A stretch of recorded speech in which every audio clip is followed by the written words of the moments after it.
सहनो भुनक्तु सह वीर्यं करवावहै तेजस्विनावधीतमस्तु मा विद्विषावहै। ओम शांति शांति शांति। नमस्ते आचार्य जी। नमस्ते आचार्य जी।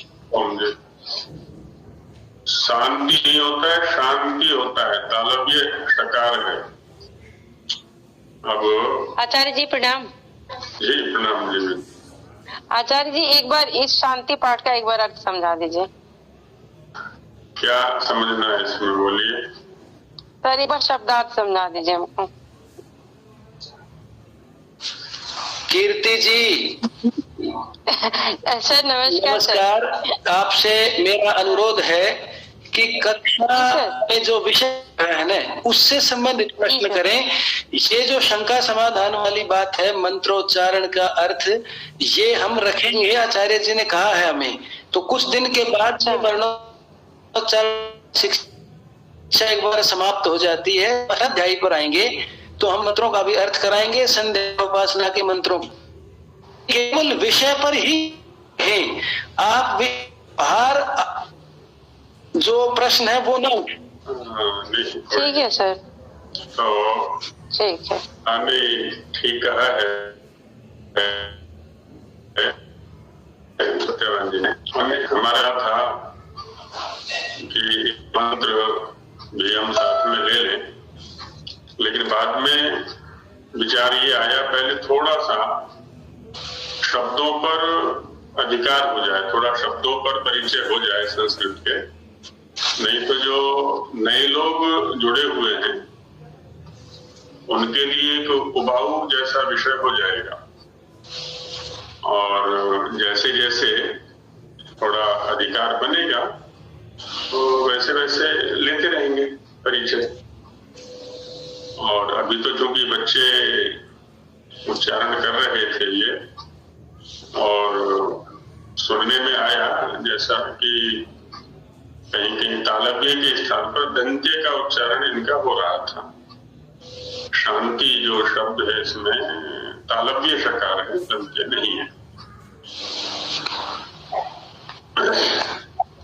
और तालव्य के उच्चारण हालांकि आगे स्थान प्रकरण में भी आने वाला है।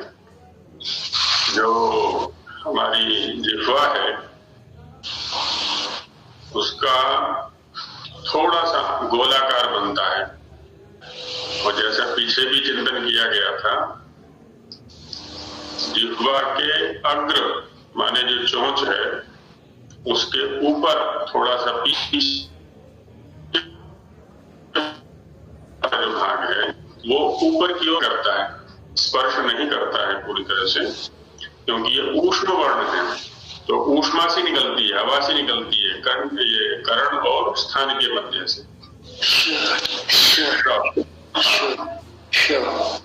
हाँ, जीभ को यदि ऊपर ठीक खड़ी कर देंगे तो मूर्धा में चला जाएगा, एकदम चोंच ऊपर जाके टकराएगी। और सीधी सपाट आगे करेंगे तो दंत्य दांत के पास जाएगी जीभ।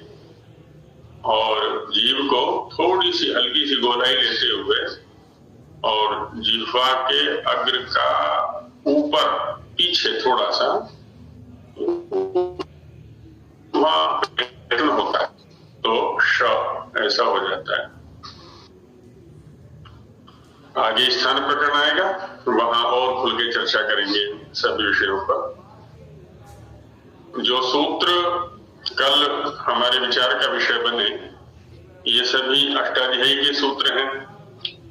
सूत्रों के साथ में संख्या लिखी हुई है, और सबके साथ पास में लगभग प्रथमावृत्ति की पुस्तकें हैं। जिन्होंने नव्य ढंग से अध्ययन किया है उनके कौमुदी आदि में भी देखे जा सकते हैं। तो इस पते पर जाकर के इन सूत्रों के अर्थ, समास आदि जो भी है ना, वहां पर भी हम अच्छे प्रकार समझ सकते हैं। वैसे तो यहाँ भी पूरा प्रयास किया जा रहा है एक एक शब्द को खोलकर समझने का, पर फिर भी अभ्यास के लिए हम ग्रंथ में भी देख सकते हैं, उसका विषय ले सकते हैं। तो कल जैसा कि स्वर के स्वरूप को लेकर के चर्चा चल रही है स्वयं राजन दैती स्वराहा के माध्यम से, तो स्वरों के जो धर्म हैं, जो गुण हैं, उनको लेकर के और स्वरूप को लेकर के चर्चा कुछ सूत्रों के माध्यम से की गई। तो इनमें प्रथम सूत्र था हमारा उकालो ह्रस्व दीर्घ प्लुता। तो इसका जो विश्लेषण है कोई समझाएं क्या, कितने पद हैं, उनके क्या अर्थ बनेंगे, कौन समझाएंगे? जी रजनी जी, हाँ जी सुनाइए। उकालो ह्रस्व दीर्घ प्लुतः। हाँ, उकाला नहीं बहन जी, उकाला। उकालः ये प्रथमा एक वचन, जी प्रथमा एक, ह्रस्व दीर्घ प्लुतः प्रथमा एक वचन। तो यहाँ उकालः समास हुआ है उश्च उश्च ऊश्च और ऊश्च, इतरेतर योग द्वंद्व। और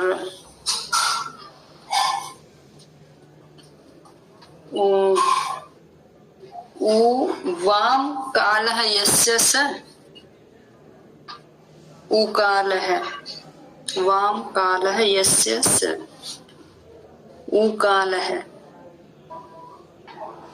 और ह्रस्व दीर्घ प्लुतः, ह्रस्वश्च दीर्घश्च प्लुतश्च, ह्रस्व दीर्घ प्लुतः समाहार द्वंद्व।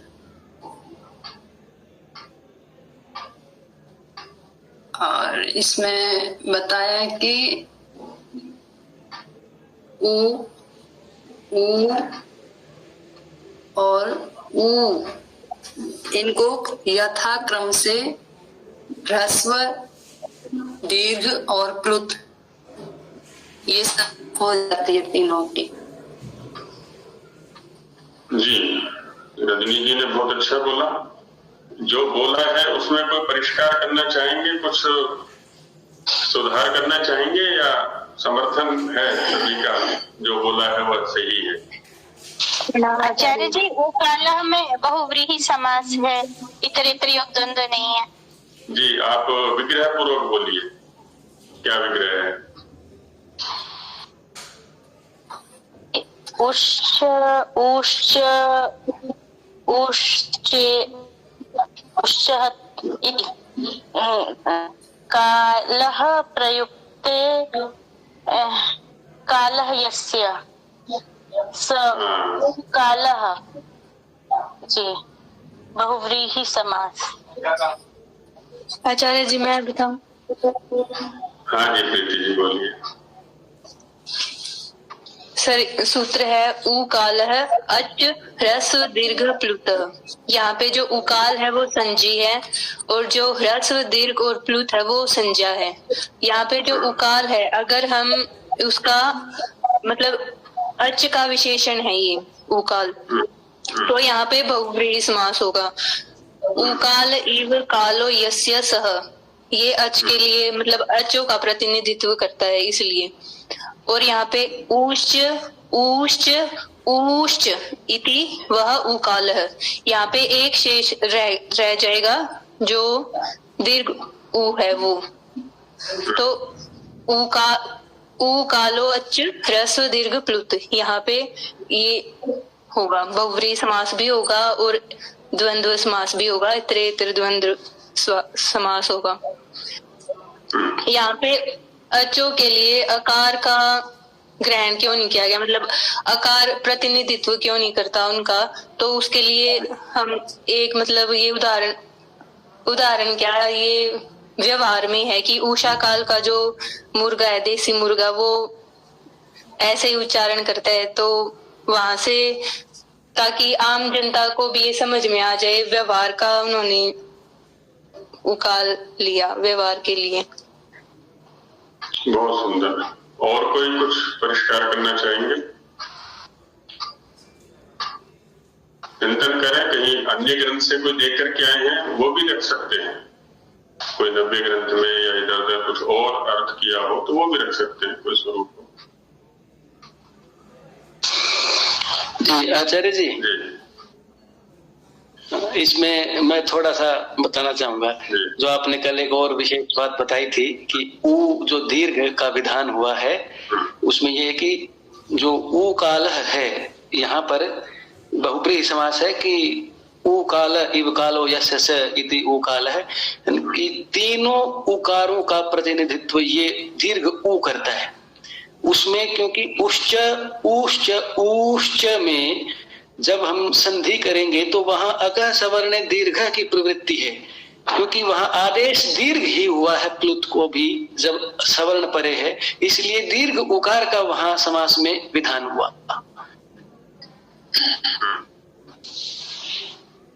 बहुत सुंदर। हाँ जी, और कोई बोलना चाहेंगे? चिंतन देना चाहिए, जो भी दे सकते हैं। उच्च ऊश्च ऊश्च वह, ये त्रेतयुग द्वंद्व समास किया, लेकिन सीधे बहुरी पर चले गए हम।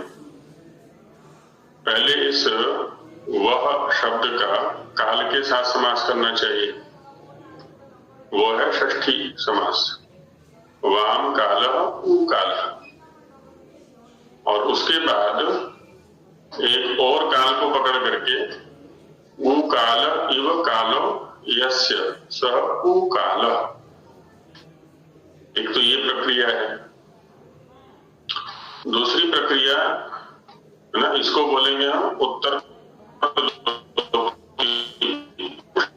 काल है। दूसरी प्रक्रिया ये है कि हम सीधा ही त्रिपद बहुरी भी कर सकते हैं, वाम काल इव कालो यस्य, है ना। पहले तो दो कर दिया हमने, उश्च इति वह, और उसके बाद हम करेंगे वाम काल इव कालो यस्य, और इसमें भी एक काल शब्द का लोप कर देंगे। तो ऊ काला, या तो पहले षष्ठी तत्पुरुष करके फिर काल के साथ समास कर दें बाद में, अथवा त्रिपद का आश्रय लेकर के, तीन पदों का एक साथ आश्रय लेकर के और एक काल का लोप कर सकते हैं। और चूंकि अच का विशेषण है, यहाँ पर जो संजी है वो अच है, ऊकाल विशेषण है अच का, है ना। तो संजी ऊकाल ना होकर के संजी है अच, और ये तीन संज्ञाएं हैं, और ऊकाल उसका विशेषण है। काल शब्द का संबंध जो वर्ण के साथ है वो किस प्रकार से है, ये बताएंगे कोई जो बोल चुके हैं उनके अतिरिक्त? काल शब्द का वर्ण के साथ जो संबंध है किस प्रकार? जी मैं कोशिश करूं। जी नलिनी जी बोल रही। तो वर्णों के साथ काल का संबंध इस तरह से है कि उसको बोलने में उसके ह्रस्व, दीर्घ और प्लुत रूप में उच्चारण में कितना समय लगता है। तो इस प्रकार से काल का संबंध जी बहुत ठीक है। हमारे उनकी उच्चारण क्रिया में लगने वाला जो काल है, किसी वर्ण की उच्चारण क्रिया में लगने वाला जो काल है वही उस वर्ण का काल कहलाता है। ठीक बात है। आगे समाहारः स्वरिता, अब जो बोल चुके हैं उनके अतिरिक्त समाहारः स्वरितः का अर्थ बताएं कोई,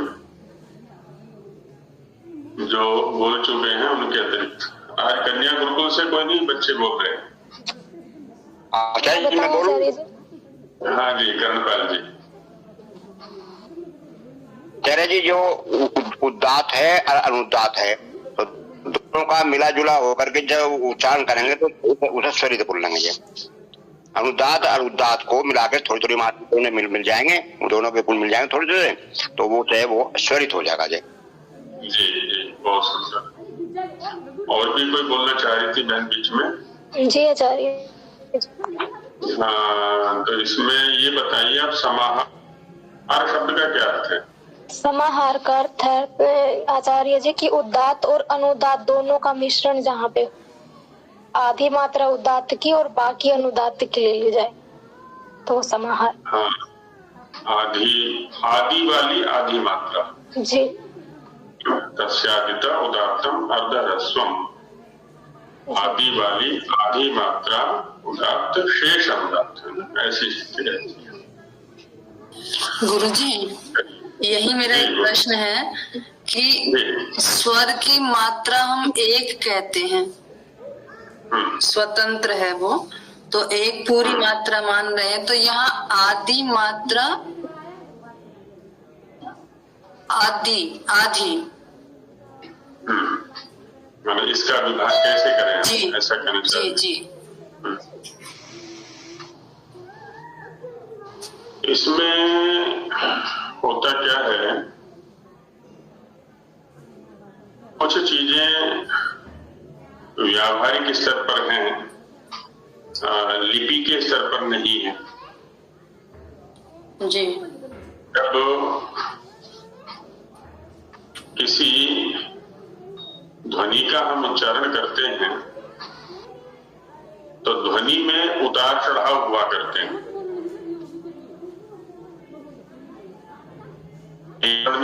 में भी होते हैं। जब कोई वक्ता बोलता है तो कोई वाक्य धीमे से है, कोई उच्च स्वर से है, ये तो वाक्य के स्तर पर हो गया। एक ही वाक्य में कोई शब्द निम्न स्वर से है, कोई उच्च स्वर से है, ये शब्द के स्तर पर हो गया। और एक वर्ण के स्तर पर भी ये व्यवहार देखने में आता है। एक वर्ण के स्तर पर भी हमारे जो शाब्दिक वैयाकरण लोग हैं या दार्शनिक लोग हैं, है ना, उन्होंने भी इसका प्रतिपादन किया है। अब मात्रा एक ही है और उसका स्वरित गुण से उच्चारण करना है, तो उतने ही काल में ध्वनि में भेद करना है। माने हम उच्च ध्वनि से आरंभ करेंगे और निम्न ध्वनि पर उसको तुरंत कर देंगे। माने उच्च ध्वनि से आरंभ करके निम्न ध्वनि पर उसको रोक देना। अब ये जो चीजें हैं ये अभ्यास की है माना। जैसे कल हमने एक उदाहरण लिया, दूर से किसी को पुकारते हैं, है ना, जैसे देव शब्द है। हालांकि देव शब्द में दो स्थितियां हैं संबोधन करने के लिए। जब व्याकरण में हम प्रवेश करेंगे तो तब स्पष्ट होंगे। देव में जैसे कि दो अच्छे हैं, एक ए है और एक और है। संबोधन में इसका प्रयोग करते हैं हम देव शब्द का, तो ए उदात्त रहता है और जो वह है और वो स्वरित हो जाता है। छठे अध्याय के प्रथम पाद में आमंत्रित से सूत्र इसकी व्यवस्था देता है। अब जब देव का उच्चारण किया जाएगा, यहाँ तो बढ़ती ही है कि एक तो दे ए ये संपूर्ण उदात्त है, लेकिन जो और है उसमें आदि में उदात्त है आदि मात्रा, और आदि जो मात्रा है बाद वाली वो अनुदात्त है। अब इसकी समाप्ति कैसे की जाए?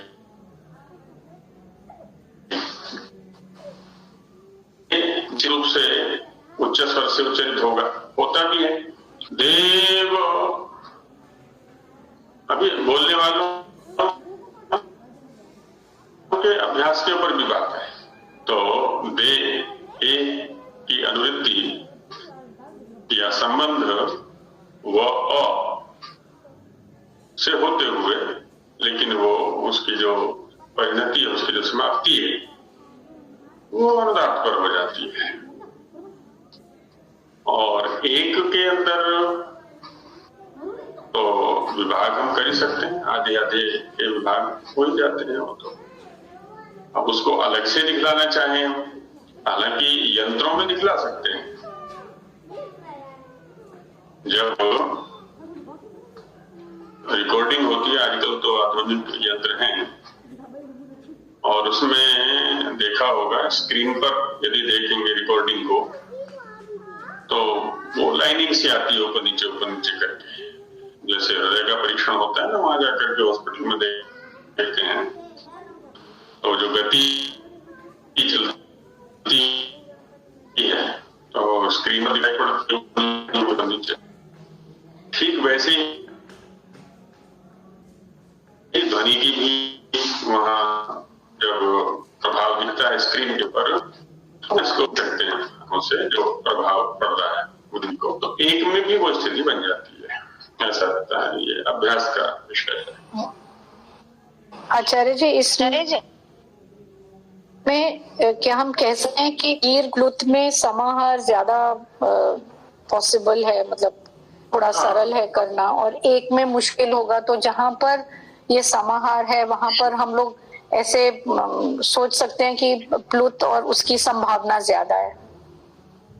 नहीं, आप ये देखिए ना, जैसे एक मात्रा वाला कोई अच है, तो वहां हम कह रहे हैं कि आदि आदि विभाग हो गया, वहां पर आगे वाली आदि उदात्त है, बाद वाली जो आदि है वो अनुदात्त है। अब हम दीर्घ में चले। दीर्घ में क्या होगा? आदि वाली आधी मात्रा उदात्त है, और शेष जो डेढ़ मात्रा है, वहां डेढ़ का विभाग कैसे करेंगे? जो शंका यहाँ है वही शंका वहां भी होगी। उसमें उसका जो विभाग है वो एक और एक हो जाएगा, एक मात्रा और एक मात्रा, क्योंकि एक मात्रा दो मात्रा की आधी हो गई ना। नहीं, ऐसा नहीं है। अच्छा। ऐसा आधी और डेढ़।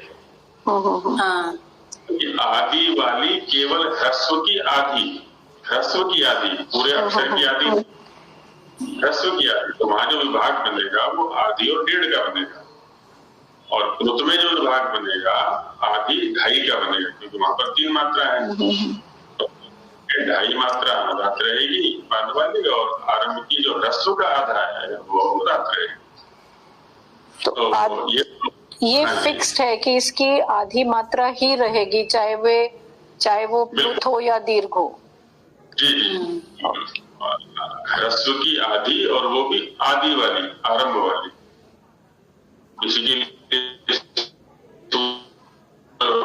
आगे 32वां सूत्र तो है 1 2 31 महारस्वरिता, और वो है 1 2 32 तस्य आदित उदात्तम अर्ध ह्रस्वम।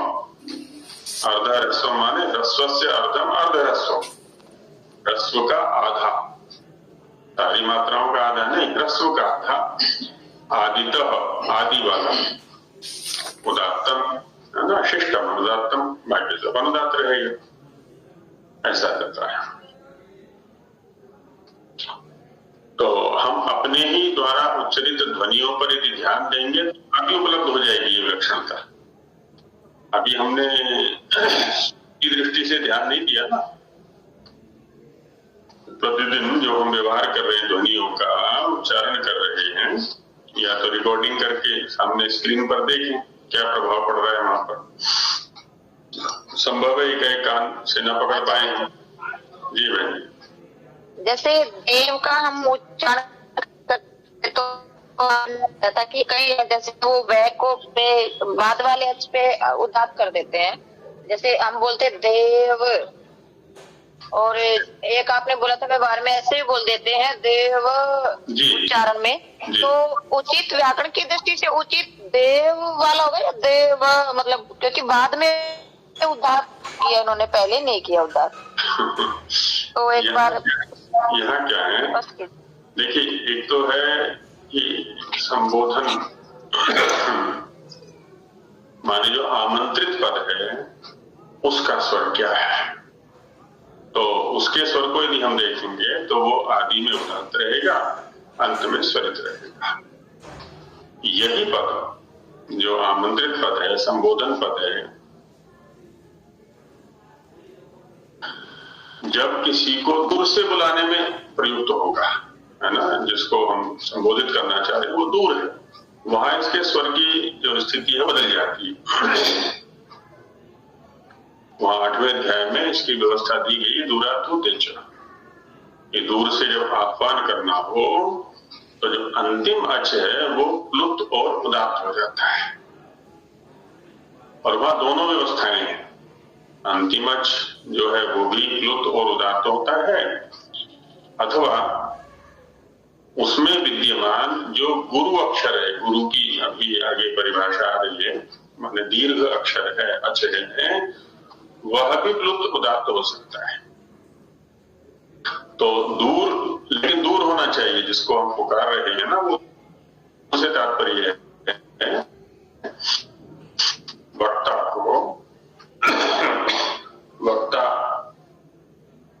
अथवा जो संबोधित करना चाह रहे हैं उसको जब ये प्रतीत हो कि मैं सामान्य ध्वनि से बोलूंगा तो पता नहीं श्रोता सुन पाएगा कि नहीं सुन पाएगा। तो ऐसी स्थिति में क्या है, थोड़ा जोर से बोला। अब यदि आसपास ही बैठा हुआ है तो सामान्य ध्वनि से काम चलेगा, और यदि दूरस्थ है वो जिसको बुलाना है वहां कुछ अधिक प्रयत्न करना पड़ता है। तो वहां दोनों व्यवस्थाएं हैं, या तो अंतिम अच को प्लुत और उदात्त कर देते हैं, अथवा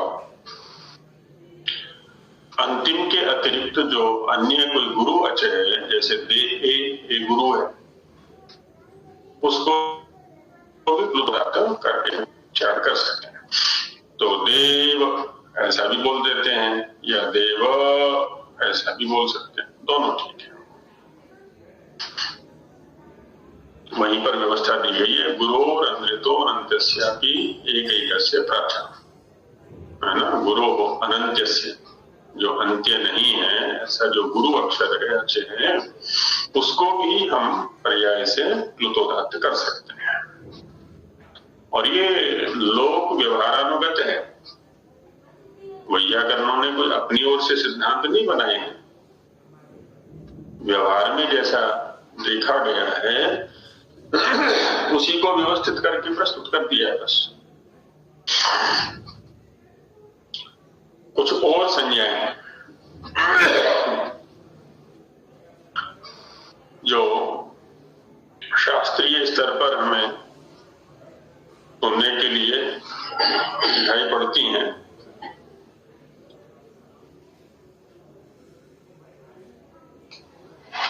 उनको देखते हैं। हाँ जी, ये ओकालोजी शब्द का जब सूत्र स्वरूप देखें इसका, तो हम इसे अवकालोच सदैव कहने में क्या अनुचितता है? अवकाल कैसे कहेंगे? आकाल में कह सकते हैं, अगर आ को हिले, ओ को इसलिए ले रहे हैं, ओ को दीर्घ हम वृद्धि करेंगे, वृद्धि अगर व्यवहारिकता में भी जाके देखें इसको, ये मुर्गा वाला जो उदाहरण है, तो हम ओ उससे ज्यादा अधिक आवृत्ति में रहते हैं ओ की, लेकिन ओ के पास में ह्रस्व नहीं है एक, दूसरा मुर्गे के पास में तीनों ध्वनियां हैं, मात्रिक भी है, द्विमात्रिक भी है, त्रिमात्रिक भी है। वो ज्यादा व्यवहारिक है। हाँ, ये चीज और कहीं मिलती नहीं हमको। आसपास में ढूंढेंगे कोई एक ध्वनि तो मिल सकती है, लेकिन तीनों ध्वनियां एक साथ मिल जाए ये नहीं होता। वो उसके पास मिलती हैं तो उसको उठा लिया। यही व्यवहार है, वो व्यवहार नहीं मिलती और मिलती। तो सूत्र स्वरूप के पीछे यही व्यवहारिकता ली गई है। बस सामान्य यही है। व्याख्याएं तो और भी बहुत सारी हैं, आध्यात्मिक व्याख्याएं कर रखी हैं, आध्यात्म आधिदैविक व्याख्याएं कर रखी हैं, कई प्रकार की व्याख्याएं हैं, पर वर्णोच्चारण के स्तर पर यही अधिक व्यावहारिक दिखती है। चलिए और संज्ञाओं से थोड़ा परिचय करते हैं। ये भी अष्टाध्यायी से ही सूत्र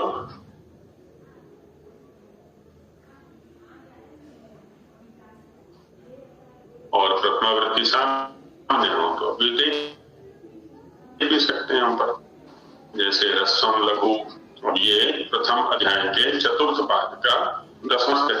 ह्रस्वम लघु, ह्रस्वम प्रथमा एकवचनांतम, लघु प्रथमा एकवचनांतम।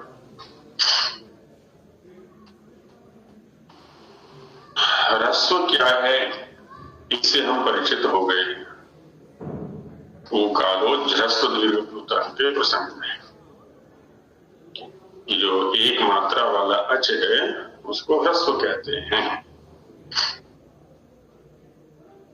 अब यहां कहा जा रहा है कि ह्रस्वम अक्षरम लघु संज्ञकम,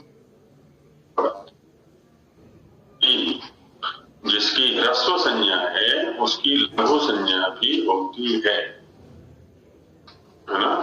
अष्टाध्यायी के अंदर ह्रस्व के लिए लघु शब्द का भी प्रयोग उपलब्ध होता है।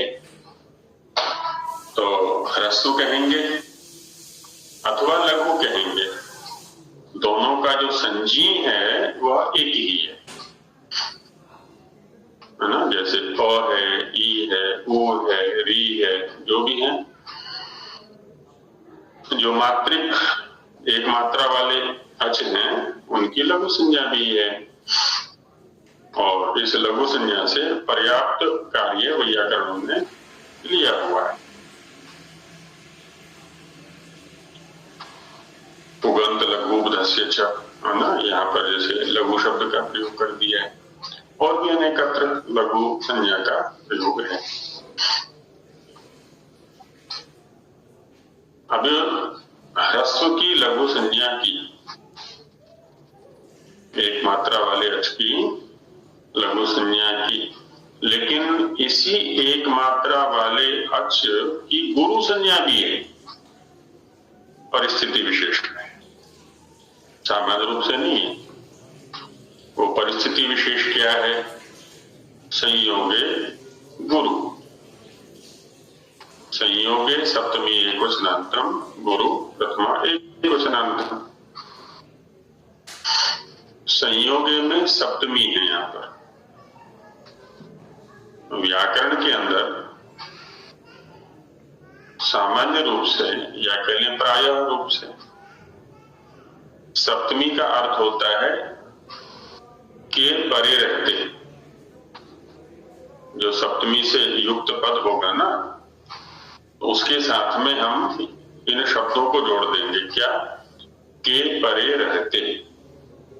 तो संयोगे का क्या अर्थ हो गया? संयोग के परे रहते, है ना। संयोग के परे रहने पर, परे का मतलब होता है दाहिनी ओर। उच्चारण क्रम में जिसका बाद में उच्चारण करते हैं उसको परे कहा जाता है या उत्तर कहा जाता है, और जिसका पूर्व उच्चारण करते हैं उसको पूर्व कहते हैं। तो संयोग यदि परे हो तो, है ना, संयोगे परतः ह्रस्वम अक्षरम गुरु संज्ञकम भवति।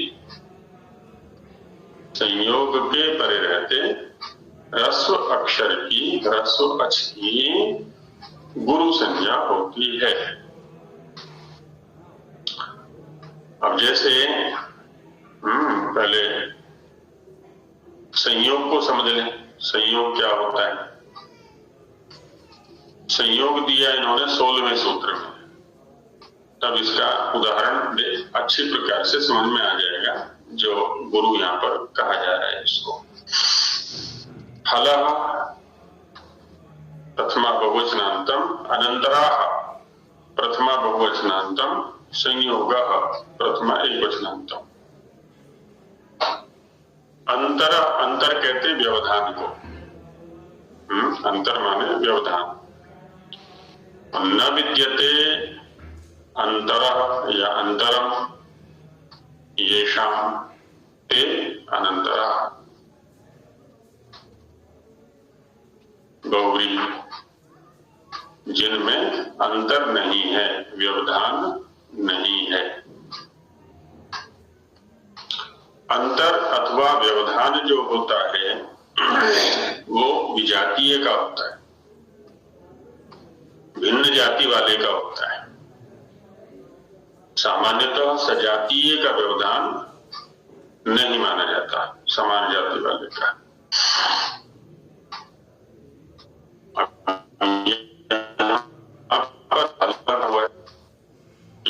अनंतराः हलः, अनंतराः माने व्यवधान रहिताः, व्यवधान से रहित जो हल हैं, संयोग संयोग संज्ञा भवन्ति, उनकी संयोग संज्ञा होती है।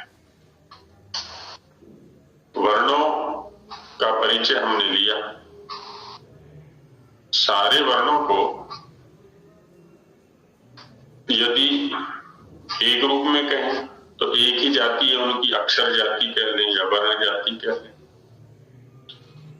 अब अंतर जाति विभाग करेंगे तो दो जाति हो जाती है, एक है स्वर जाति और एक है व्यंजन जाति। स्वर को अच भी कह देते हैं और व्यंजन को हल भी कह देते हैं। तो अच जाति के वर्ण या स्वर जाति के वर्ण एक जाति के हो गए, और व्यंजन अथवा हल जाति के जो वर्ण है वो दूसरी जाति के हो। जाति माने प्रकार, सामान्य। तो अचों के मध्य तो हल है ना, अच की दृष्टि से तो हल विजातीय हो गए और हलों की दृष्टि से अच विजातीय हो गए। तो जब ये कह रहे हैं कि अनंतराः हलः, व्यवधान रहित हल माने व्यंजन की संयोग संज्ञा होती है, तो व्यवधान किसका होगा यहाँ पर? अच का। तो इसका प्रयोग हो जाता है ऐसे हल, ऐसे व्यंजन, दो या दो से अधिक, 2, 3, 4, 5, 6 उपलब्ध एक साथ। तो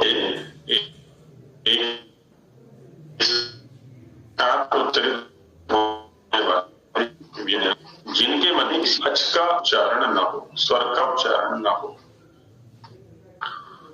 तो उन सह प्रयुक्त या संयुक्त व्यंजनों की, उस समुदाय की संयोग संज्ञा होती है।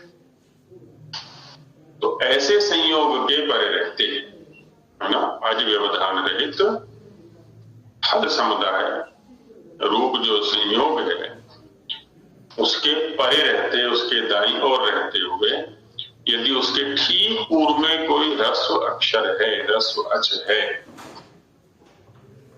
सामान्य रूप से ह्रस्व की लघु संज्ञा की है पूर्व में, लेकिन इस परिस्थिति में वो गुरु कहलाएगा।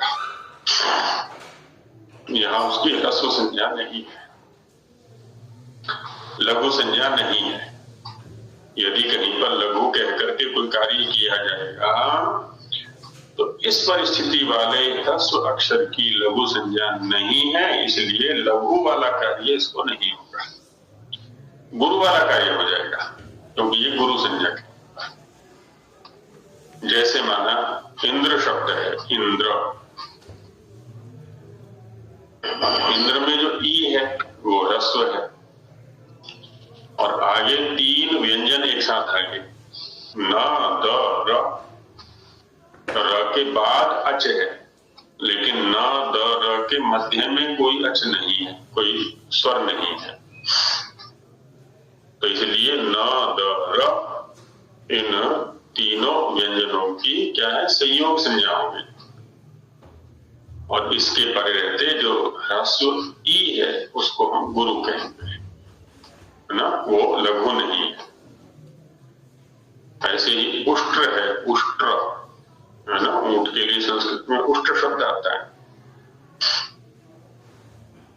वहां भी यही स्थिति है। श, ट, र तीन व्यंजन एक साथ हैं, उनके पर रहते पूर्व में है उ, ये ह्रस्व है लेकिन लघु नहीं है ना, ये शास्त्रीय दृष्टि से गुरु है, संयोग है गुरु के नियम से। तो इस प्रकार से जो एक मात्रा वाला अच है उसकी तीन संज्ञाएं आ गई हमारे पास, एक ह्रस्व, दूसरी लघु, तीसरी संयोग के परे रहने पर गुरु। ये तीन संज्ञाएं ह्रस्व अक्षर की या एक मात्रा वाले अच की हो जाती है। बाकी स्वर की दृष्टि से उदात्त, अनुदात्त, स्वरित, है ना, ये भी है ही उसकी संज्ञाएं गुण या धर्म की दृष्टि से। जो ह्रस्व दीर्घ प्लुत हैं वो तो काल की दृष्टि से संज्ञाएं हैं।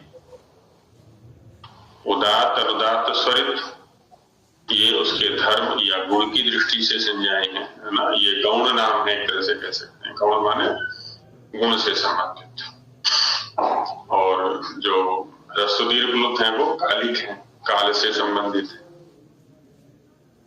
लघु और गुरु, लघु भी काल की दृष्टि से ही है, लेकिन गुरु जो है उसकी ये परिस्थिति जन्य है, परिस्थिति विशेष के कारण से वो संज्ञा दी गई है।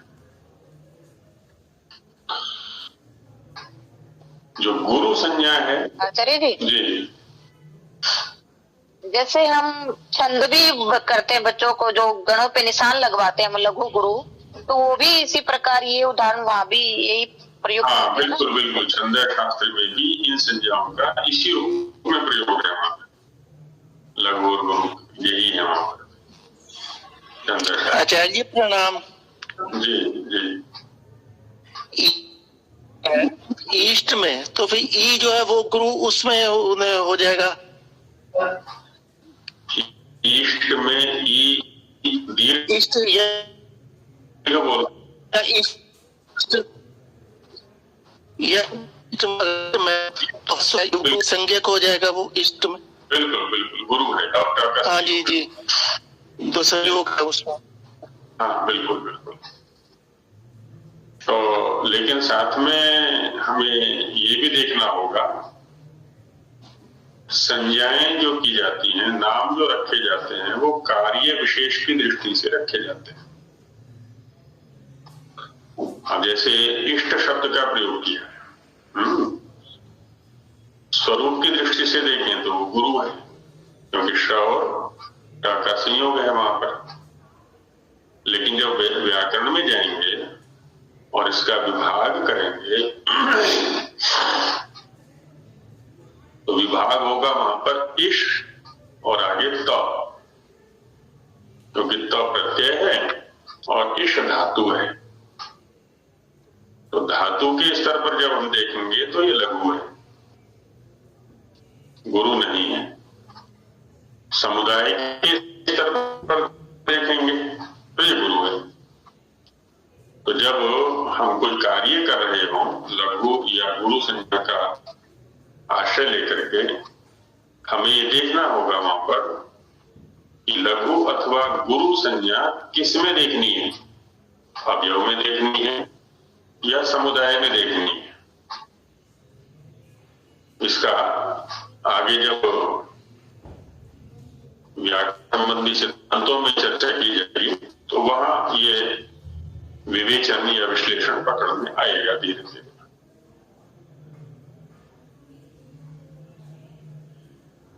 दीर्घंच। आचार्य जी, एक अभी हम लोग ने 2-3 उदाहरण लिए हैं, उसमें गुरु के हिसाब से जो वर्ण है वो अंत में आ रहा है, तो शब्द के बीच में भी कि में मिलता है। गुरु संज्ञा है, जैसे बोला की गुरु संज्ञा, क्योंकि शब्द ये परे है, दाहिनी ओर है, और ऊ में है, तो ऊ गुरु है, और गुरु नहीं है, और तो लघु ही है। ऐसे इंद्र में भी ई ये गुरु है।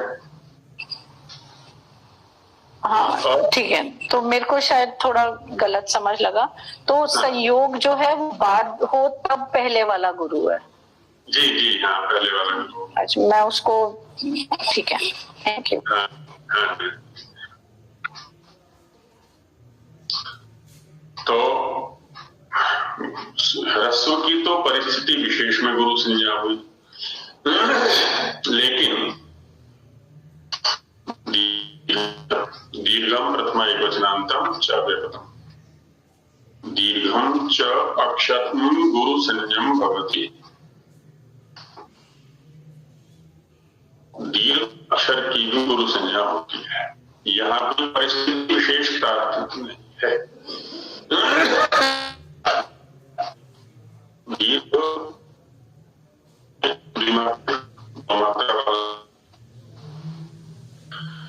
तो जो 2 मात्रा वाला अच है उसकी तो सर्वत्र ही गुरु संज्ञा होगी, वो कभी लघु नहीं कहलाएगा, वो गुरु ही है।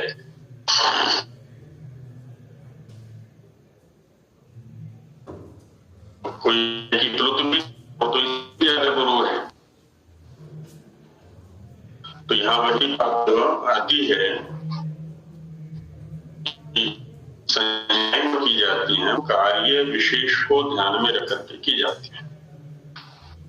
प्लुत में ऐसा कोई कार्य नहीं है जो कि गुरु संज्ञा का आश्रय लेकर किया जाए, या तो ह्रस्व में होता है या दीर्घ में होता है। इसलिए परिस्थिति विशेष में ह्रस्व की गुरु संज्ञा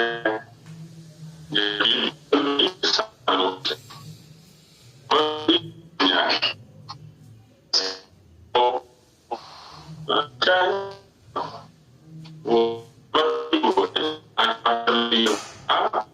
गुरु के रूप में आएगा। तो ये स्वरों के आने वाली जो संज्ञा उनका परिचय नहीं।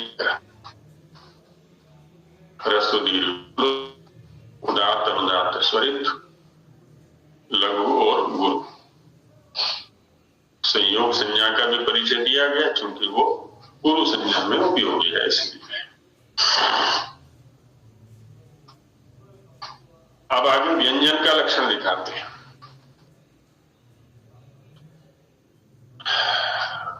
स्वरों के प्रसंग में जो चर्चाएं हुई हैं, इसमें किसी को कोई संदेह हो, प्रश्न हो, तो बोल सकते। एक बात पूछना चाहता है, जो समाहार स्वरित है जब कहा जी, तो समाहार जो शब्द है इसका अर्थ आपने कल लिखवाया समाहरणम, यानी कि एक करना।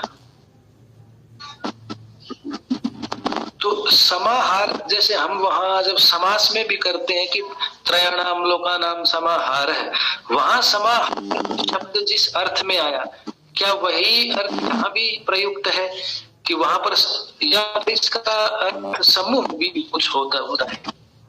वही है, यहाँ पर भी यही कार्य हो रहा है। जब हम कह रहे हैं त्रयाणाम लोकानाम समाहार, बौद्धिक स्तर पर आहरण किया है, एकत्रीकरण की क्रिया की जाए, ये ठीक है कि व्यावहारिक स्तर पर नहीं हो सकती। अब 3 लोग हैं, पृथ्वी लोक, अंतरिक्ष लोक और त्रिलोक,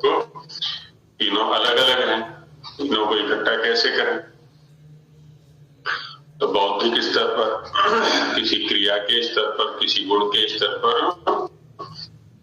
हम एक व्यक्तियों को देख लेते हैं। जैसे तीनों लोगों से संबंधित चर्चा करनी है हमको, तो चर्चा के आधार पर तीनों लोगों का समाहार हो गया।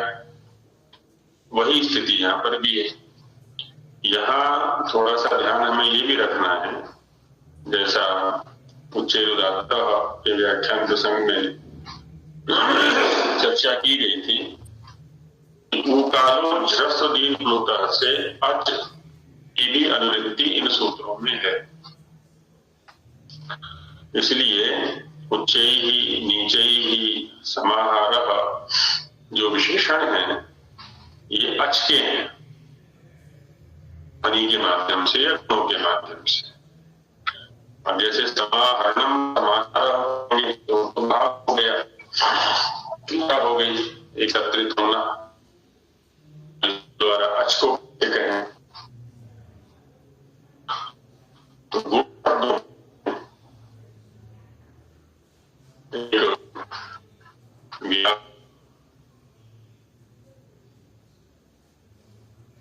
के साथ संबंध रहता है, उसकी भी चर्चा की गई थी कि व्यधिकरण से माने अलग अलग करके देखना गुण और गुणी को। पटस्य श्वेता, कपड़े का सफेद रंग है। यहाँ पर जब हम कपड़े का पटस्य, इसका मतलब कपड़ा अलग है बौद्धिक स्तर पर, और श्वेत अलग है, माने श्वेत गुण है और कपड़ा जो है वो गुणी है। लेकिन जब हम कह रहे हैं श्वेता पटा, अब मैं समानाधिकरण कर दिया, श्वेत भी वही है और पट भी वही है। श्वेत शब्द गुण को नहीं कह रहा है, गुणी को कह रहा है, उसके विशेषण के रूप में आ गया यहाँ पर।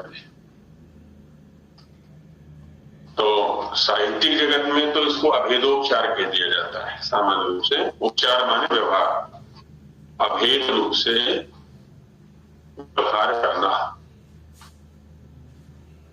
तो व्याकरण जगत में इसके लिए थोड़ा प्रयास कर लेते हैं व्याकरण लोग, कि वो कहते हैं कि गुणवचनान वक्तव्य गुणवचनेभ्यः मतुपः। यदि गुणवचन गुण को कहने वाले शब्दों से मतुप प्रत्यय आता है तो उसका लुप्त माने आदर्शन हो जाता है। जैसे धनम अस्या अस्ति इति धनवान,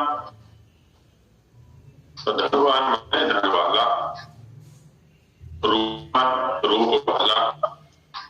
तो ऐसे ही कहना चाहिए था यहाँ पर श्वेतवान पटा, ऐसा न कह करके मतुप का आदर्शन कर दिया, वान का आदर्शन कर दिया, लोप कर दिया, तो श्वेता पटा ये कह दिया। ठीक वैसे ही यहाँ पर भी ये है कि समाहार तो गुण हो गया, और समाहार अस्मिन अस्ति इति समाहार कहना चाहिए था समाहारवान, जैसे धनवान।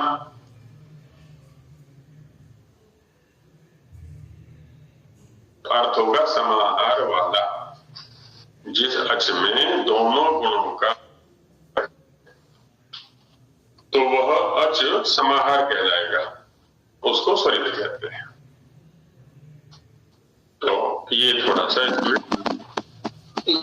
यहाँ समाहार शब्द अच का विशेषण बना आचार्य जी। बिल्कुल गुण द्वारा जी, गुण द्वारा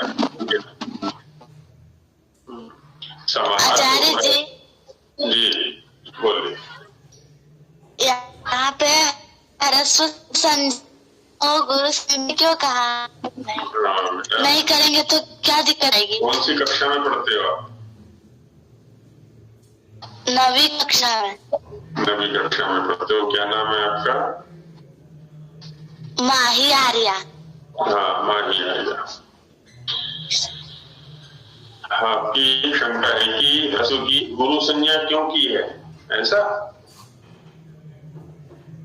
ह्रस्व संज्ञा को गुरु संज्ञा क्यों कहा है? हाँ, क्यों करते हैं? रस्व की गुरु संज्ञा क्यों कही है। इसलिए मैंने थोड़ा सा आगे बढ़ गए थे। क्यों कहते हैं? क्योंकि ये व्याकरण से संबंधित प्रश्न है। अब जैसे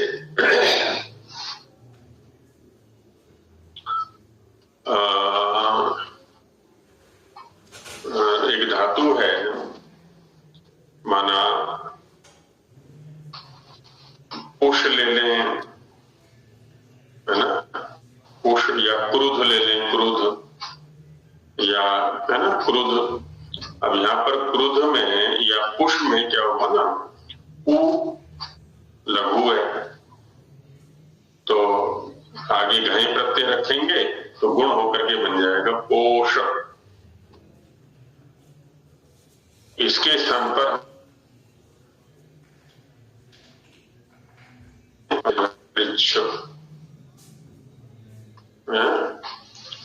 और कोई,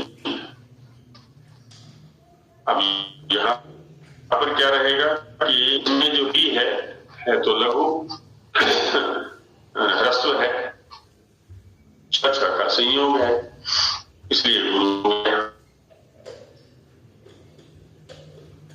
संज्ञा के निमित्त से उगंत लघुपधस्य च, है ना, वहां पर लघु को गुण किया जाता है। यहां नहीं हो सकता इसमें, क्योंकि संयोगी गुरु से ये गुरु संज्ञक है, लघु संज्ञक नहीं है। तो संज्ञा जो की जाती है कार्य विशेष की दृष्टि से की जाती है, तो उसके लिए वायु को ये कार्य करना चाहिए। अष्टाध्यायी में देखें कि लघु संज्ञा का क्या क्या कार्य है। अष्टाध्यायी में भ्रमण करके प्रथमावृत्ति में देख लें और वहां देखें उदाहरण किस प्रकार के दिए हुए हैं, और फिर जहां गुरु शब्द का प्रयोग है वहां देखें। जैसे गुरुश्च हला है, वहां पर गुरु शब्द का प्रयोग किया हुआ है। इजादेश गुरुमतो नृच्छा, वहां पर गुरु शब्द का प्रयोग है। और भी अनेक प्रसंगों में गुरु शब्द का प्रयोग मिल जाएगा। तो जहां लघु शब्द का प्रयोग है वहां के उदाहरणों को देखें, जहां गुरु शब्द का प्रयोग है, संज्ञा का प्रयोग है, वहां के उदाहरणों को देखें तो स्पष्ट हो जाए। तो व्याकरण में कार्यों की दृष्टि से संज्ञा है। आचार्य जी, हम क्या इसको ऐसे समझ सकते हैं कि ये जो हमने सूत्र भी किए हैं जहाँ पे ये संज्ञा है, ये कोई निर्देश या आदेश देने वाले नहीं है व्याकरण के दृष्टि से, केवल वर्गीकरण करके उन ध्वनियों को एक नाम या संज्ञा दी है? हाँ, नाम या संज्ञा दी है ये तो ठीक है, लेकिन इनसे कार्य भी लिया गया है जी। व्याकरण के अंदर इनसे कार्य लिया गया है। ह्रस्व से भी कार्य लिया गया है, लघु या गुरु से भी कार्य लिया, माने ह्रस्व दीर्घ प्लुत इनका तो प्रयोग है ही, वहां पर प्रचुर प्रयोग है।